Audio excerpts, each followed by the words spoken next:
Welcome to Focus on B, the single-part video series where I take a look at a game that I don't think would be a great fit for the Let's Play format, but it definitely has a lot of things that I like to talk about. And this is Tokyo Xtreme Racer.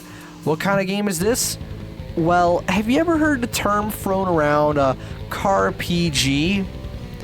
Okay, well, I think this is kind of what people have in mind. Well, not quite. More so, the crew, kind of, except that, you know, the idea of what the crew should have been, except what it actually was. Anyway, so what kind of game is this? Well, it's clearly a racing game, but I don't think it's really accurate to call it a racing game. It's like a driving grind fest.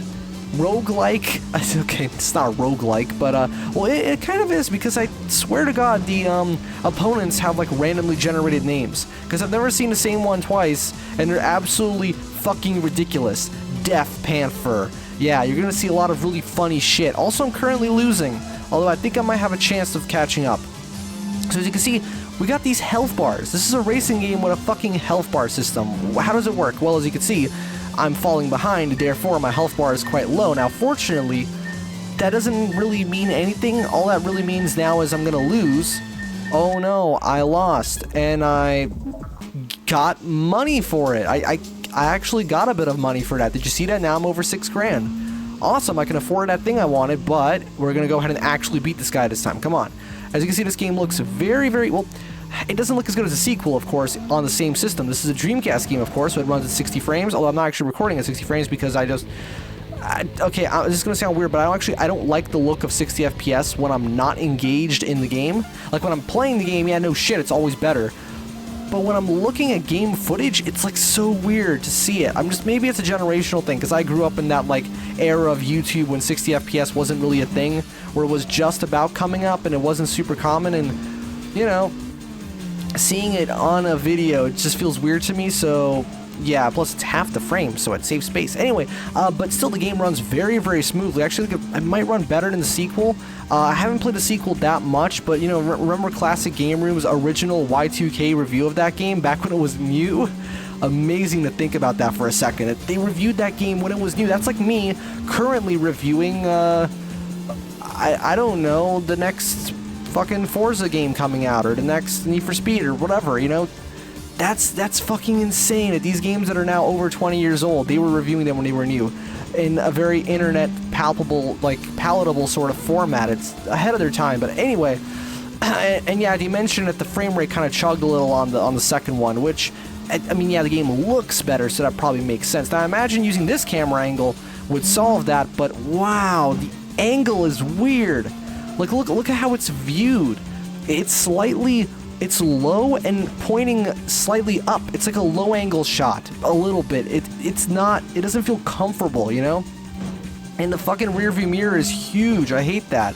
Like, it's useful because I can see the dickhead right behind me, and I know I'm gonna beat him. But it's so much better. Really, there's nothing that a game can get worse than a camera like that. Like, I really don't like it. But anyway, so why is this game... why has it developed this status of almost like a cult classic in a way, despite it not really being a great racing game? Because that's not the point. This is one of those really, really rare but impressive examples of a game where the core of what you would expect the gaming experience to be, so in this case, the driving, isn't that good. Like, these cars handle like garbage, as you can see. Like, there's PS1 racing games that handle better than this. There's fucking Super Nintendo racing games that handle better than this, right? They slip and slide all over the place. They can barely turn properly, but they are quite fast. Well, you can make them fast. And what's fun is just kind of, I don't know, I think it's the atmosphere. Just sort of getting lost in it, you know, in that sort of late 90s Japanese thing going on with all the concrete textures, and it's sometimes a little creepy almost. For some reason, I was genuinely planning on doing a video about this called, I don't remember what it was exactly, but like something creep factor of Tokyo Xtreme Racing. I even have the thumbnail. You know, fucking editor me, put the thumbnail up from like a few years ago now that I made, but still, put it there. Because I want to do a video on this game and talk about how, well, this one in particular, maybe the second one or any of the others, and how it's kind of creepy and like it makes you feel it's unsettling to an extent because of like well, there's something about that urban Japanese aesthetic that I've always found really unsettling. The concrete, those textures, man, that kind of dirty, but also trying really hard to be sterile, you know, spotted white concrete with the tiny little spots on it and the cracks and stuff. It feels like a dystopia in a way or something. Oh shit, and we already won. It feels almost like in this game, if you don't win these races, you get shot in the back of the head. That doesn't happen. Like, if you kind of remove yourself from that understanding of this part of the world, if that makes sense, or at least the way it's depicted in media, it's just I'm driving around, cool car. It kind of doesn't really look that much like an A86 to be fair. This actually isn't that. I picked the one that's well, different, obviously, but based on the fact that it's not actually the tofu car. You know, also the cars in this game are genuinely, are they licensed? That's not the Honda badge, but I do believe that I saw some YouTube comments, so obviously it must be true, that actually at least maybe in the sequel they did this, where even though they don't have the names of the brands themselves, they use they are the genuine chassis numbers and stuff. They are actually licensed, but they just show it in a different way. Doesn't really matter. Like, I've never really given too much of a shit about, like, oh, is it licensed, is it not? I mean, fuck's sake, man. It looks just like a Honda. It's a fucking Honda, you know?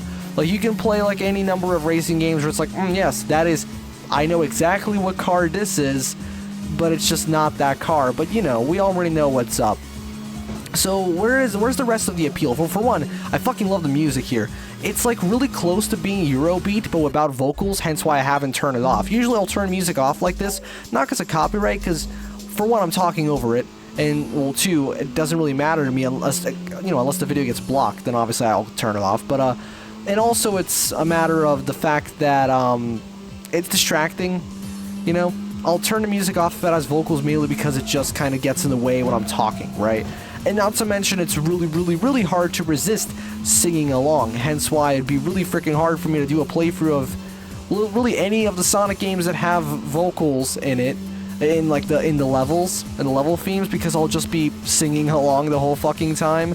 Also, no, I'm not doing a playthrough of Sonic Frontiers, although I will do a Focus on B at some point. I've got that planned, because I do have a lot of things to say about that game.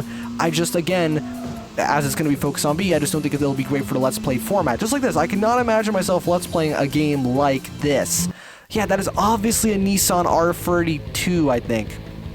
So anyway, yeah, this game wouldn't really work for that format, hence why I'm doing a video. Look at this shit. Full Moon Lunatic, Speed Master. Like, that is just amazing. I love these freaking names. They look like they were run through Google Translate or something. Maybe that's exactly what happened. Well, to be fair, I know Google was a thing in the late 90s, but I don't think they had those kind of translation capabilities, unless, to be fair, they weren't very good. I'm not sure. I wasn't around. I was born in 2001, and I only got, like, access to using a computer by the late 2000s, because, you know, who's going to let a tiny little child use your computer? Especially back when, you know, actually, my dad never really used it too much for work. He only bought it because someone gifted him a speaker system, and he needed something to hook up the speaker system, even though I guess we didn't know that you can just buy separate stereo systems and players and stuff instead of a computer. But hey, I'm glad he did that, because then I got to play stuff like Tank Racer and Midtown Madness. But anyway, and that's where I developed my love of racing games, and I fucking love this game. But yeah, so the appeal is mainly just that zen factor. This is such a time-wasty kind of game, and I don't think that's necessarily a bad thing, because really there are times when you just don't want to really do anything, either because you don't have enough time to devote yourself to it proper, or just because you've been doing a lot of stuff and you just kind of feel like taking a break, but don't want to do anything too creatively demanding in terms of, like, because a lot of video games actually require your brain to work quite a bit, even if it's like something that's supposedly mindless. Like, a lot of first-person shooters, especially from, like, the 90s and 2000s, you still gotta fucking think. You gotta solve puzzles, you gotta navigate confusing-ass stages. I love how I keep getting money, even though I keep losing. That's amazing. Let's actually go ahead and, not go to the main menu, but actually let's back up for a bit. Can I even do that? Because you can exit. The way you go back to your garage is to simply drive off here, right?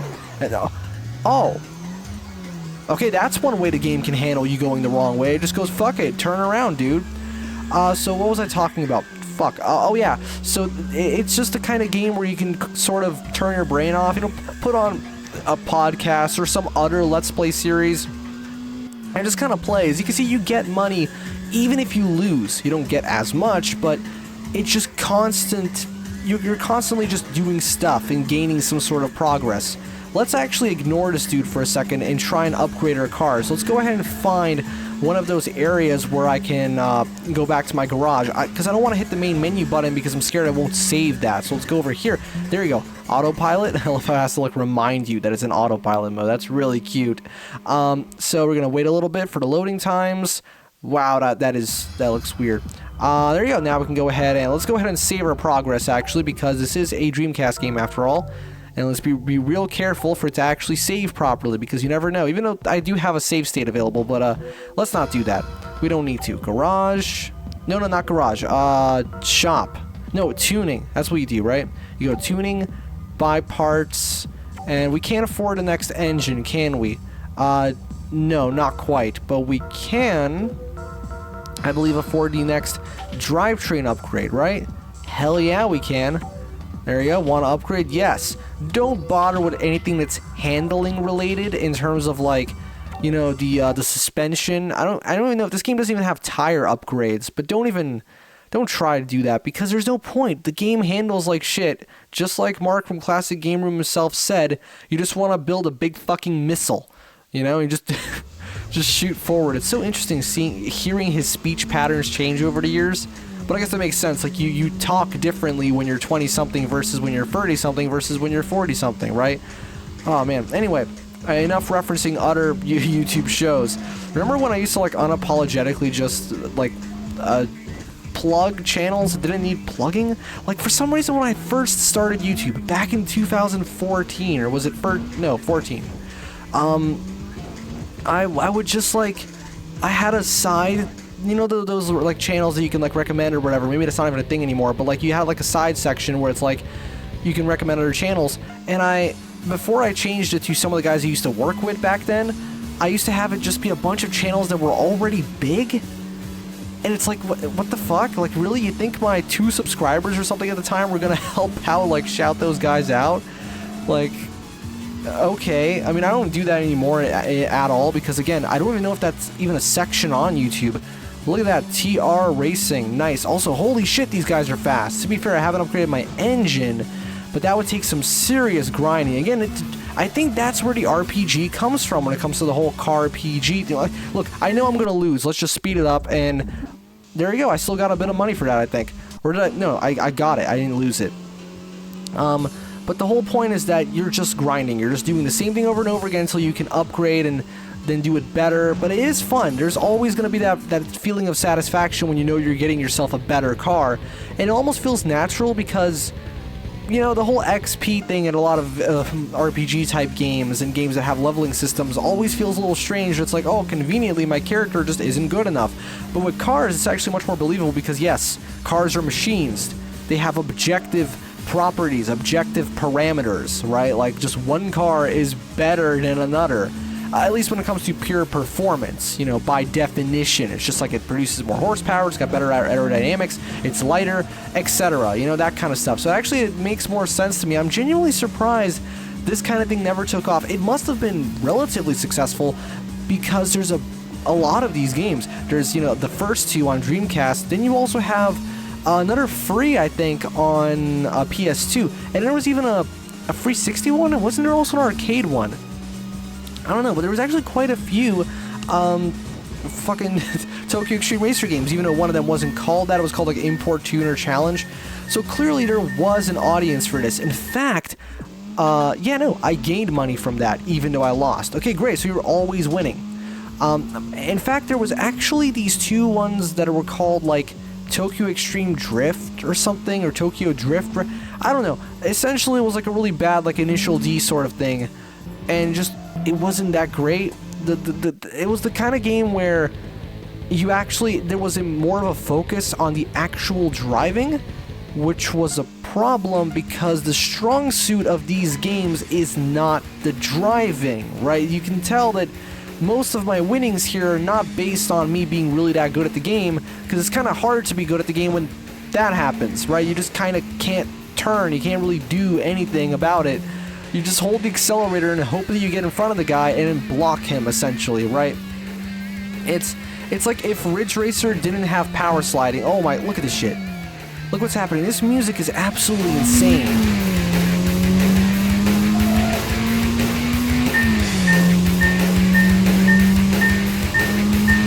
Yeah, thanks fucking beeping. I'm trying to show my dudes the music here. Oh, 97 bucks. Nice. So 97 credit points. You think this is yen? Like, oh no, if it were yen, it'd be in the thousands. Because for some reason, despite the fact that I imagine Japan is quite a strong nation and economically as well, as considering that it basically has like a monopoly on the video game genre. Well, not quite on the video game industry, but still, it kind of reinvented it.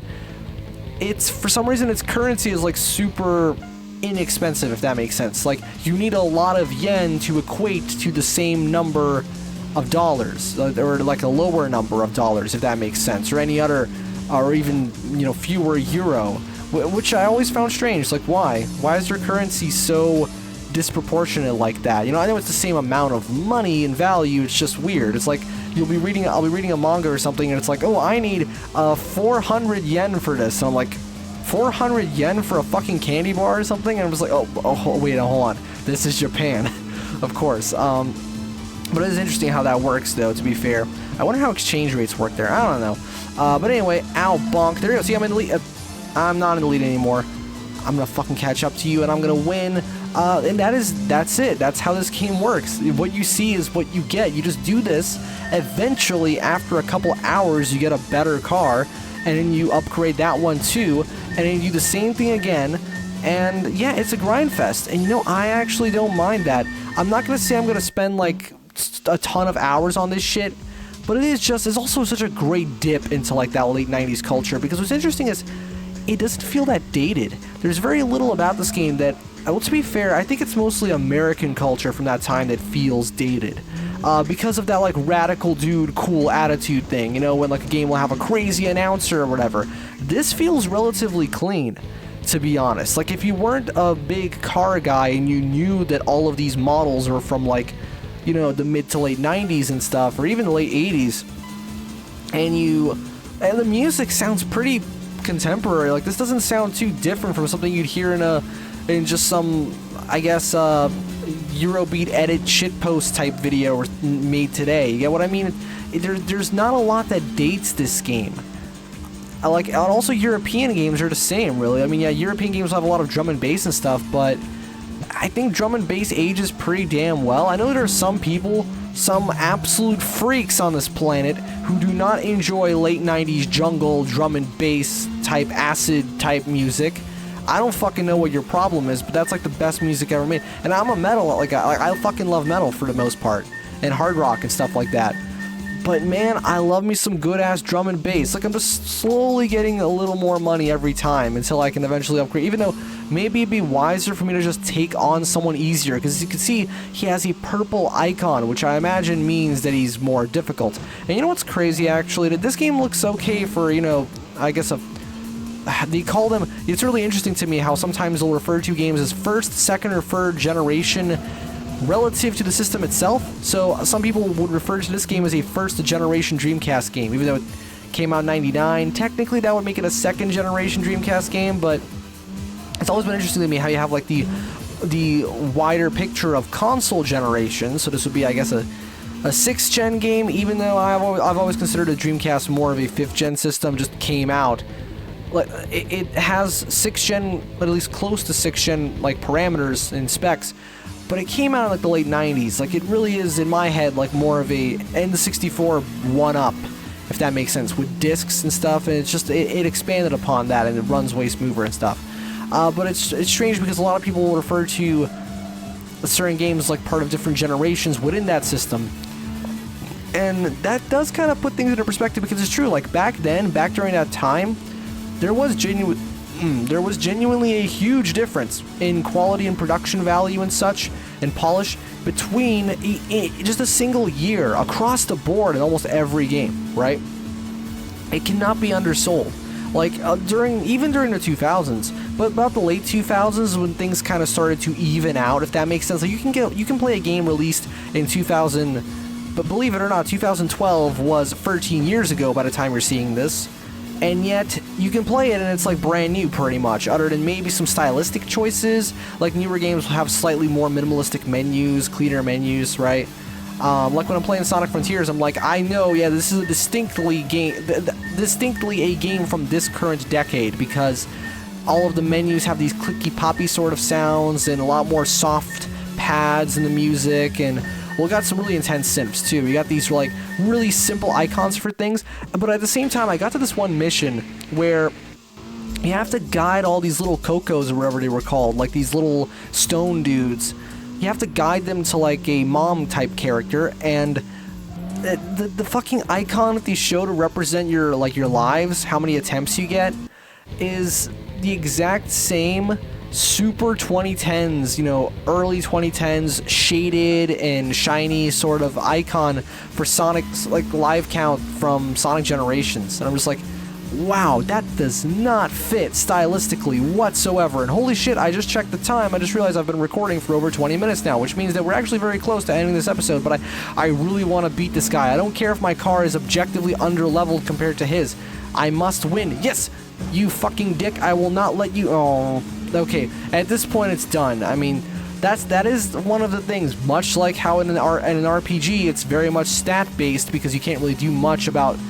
You know, because you gotta tank the hits, unless you got like a really good healer. It's kind of the same thing here. If you fall behind, I mean, I can catch up to him though. Look at this. I am catching up to him. I'm able to overtake him, in fact. So maybe it's more so a matter of just how good you are. Even though he's a higher level than me, I imagine, at least. The game is treating him like he's the street queen. Oh fuck. Okay, no. I think his car must be objectively better. It's just that he happens to slow down on certain sections of the track where you actually don't need to slow down that much. Well, we're gonna... There you go. There it is again. And you know what? I'm gonna apologize real quick for your eyes, but I'm gonna have to switch to this camera because it's the only way I'm gonna be able to see him. No. You're not overtaking me. There you go. We gotta end this episode on a victory, okay? We don't really have to be honest. It's all kind of arbitrary, but I want to, damn it, so you're not gonna fucking get past me. Alright, I'm going to beat you, and I'm going to upgrade my car a little bit, and by that I mean I'm just gonna end the episode and probably not play this game for quite some time, because I have a lot of shit to do, to be honest. It turns out that running a YouTube series which uploads every single day is a lot of work, believe it or not. Actually, no, believe it or not. Of course it's a lot of work. Even when you record multiple videos a day, it's still... Oh, it's not enough. Oh, for fuck's sake. And wait, thing is, though, it's not set in stone. I still have a little bit of health in my bar, which means that I could theoretically... No. Okay, yeah, at this point, I think we're not gonna... We don't have a chance. Do we have a chance? I don't think we have a chance. No, this is it. Yeah, well, I mean, I'm still gonna get a little bit of cash for it. It still looks like $300 for it. So that's great, you know, even though you need like thousands, but still, that I love that. It's such a, it almost feels like a bit of a mobile gamey thing to do, to like constantly reward you, but this is actually a good game, so makes sense. So anyway, this has been Tokyo Xtreme Racer. Real weird game. Kind of unfortunate the series is over, but I have seen some more recent like spiritual successors try and recapture this magic. I mean, you don't really need like a massive budget to pull off a game like this with like one track. And not really licensed vehicles, but kind of licensed, doesn't really matter. So anyway, this has been Focus on B, the single-part video series where I take a look at a game much like this one, which wouldn't really be great for the Let's Play format, but I very much enjoy talking about it for 24 minutes or so. And I'll see you guys next time in Focus on B.